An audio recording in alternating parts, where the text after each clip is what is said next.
really talk about grief and grieving, right? We sort of allocated time when someone passes away. In every culture, there are a certain set number of days that we grieve the loss of a human being, of a life, right? In Indian culture, we have in the Hindu tradition, we grieve till the fourth day, then the 13th day. In other traditions, it's a 7 day sitting, right? Every tradition in the past has honored and made room for grieving, right? The grief that happens when someone dies. But have you considered how little time we give ourselves to grieve, to give time to the loss of other things in our lives, like relationships? Imagine you get divorced, right? You are grieving the loss of the end of a partnership, of a life created. We don't grieve the loss of relationships with family where they don't turn out to be what you had thought they were, or what you had invested in and how you were trying to build it, right? We don't talk about grief in 1,000 different ways. But have you considered how much grief we carry on a day-to-day basis? When I work with people, what I notice is, from a medical point of view, from Chinese medicine or Ayurvedic point of view, grief sits in the lungs, it sits in the heart, right? You can associate breathing problems, heart problems with grief. Think about family members who have, after a loss of another loved one, have become very ill, right? Why does that happen?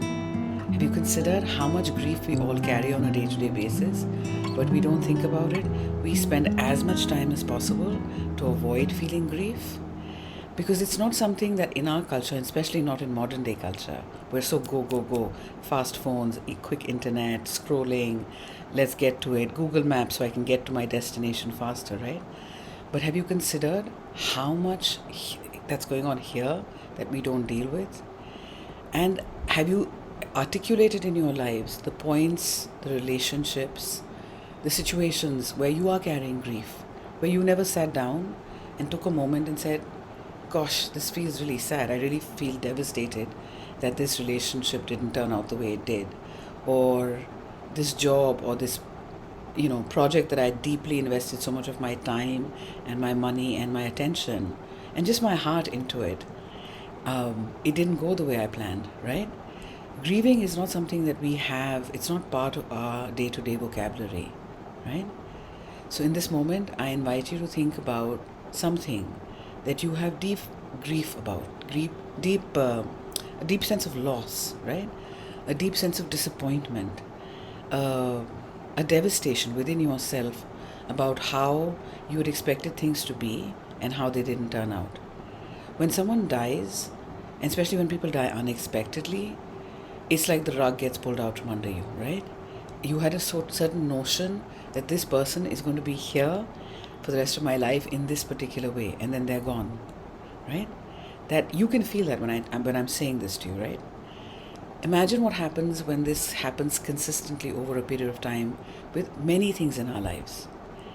It makes our space heavier if we don't deal with it. It creates blocks. It creates health issues, clearly. And it creates it sort of closes up what we can create in the world, what we can have in the world, because there's all this stuff, right? Imagine it's a closet you never cleared out.